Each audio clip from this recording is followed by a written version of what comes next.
In late 2002, the Pentagon, using satellites with ground-penetrating radar, would discover a large spherical-shaped cavern with a tunnel leading up to it in the Bucegi Mountains of Romania. Now normally they would look past something like this and not think much of it, but recently they had made a similar discovery in the undergrounds of Baghdad, Iraq. The only difference, the one in the Bucegi Mountains was much larger, and the mountains had a sphinx nearby. Yes, you heard me, a sphinx, just like the one by the Giza pyramids. So the US would work with Romania and they would both investigate the anomalies. And what they would find would change the course of history as we know it. As the teams approached the entrance in the side of the Bucegi Mountains, something would activate. It was a large force field blocking the entrance. Shortly after, one of the US officials would get a call.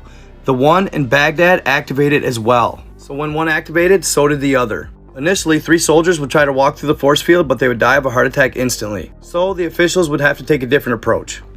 In order to deactivate the force field, you had to reach a higher state of consciousness. It took quite some time to discover this, but eventually, many were able to do it. When they finally reached the dome inside the cavern, it also had a force field around it. They opened it the same way. In this, what they would later call the projection room, they would discover perfectly cut large tables and chairs, much too big for present-day humans. They would find over 30 ancient texts written on tablets. That when you slid your hand across them, almost as if a smartphone, they would display a holographic image of the origins of the Earth. Not only that, it displayed every creature that's ever inhabited the Earth and how they came to be. Another station would allow you to mix DNA of any 2 creatures on Earth, then produce a holographic image of what they would look like. The room would have 3 doors, one going to the Giza Sphinx, the other going to Mount Kailash in Tibet. The third is said to have gone to inner Earth.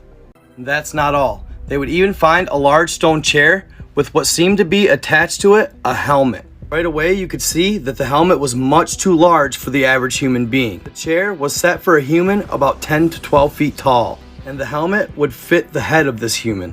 They figure it was an automated system that would get you to the highest state of consciousness immediately. Eventually, they would discover that it actually allowed you to use your astral body to time travel. As they proceeded, the discoveries would become even more magnificent. Continue downstairs to a lower level. Here they would notice a pillar-shaped chest in the middle of the room.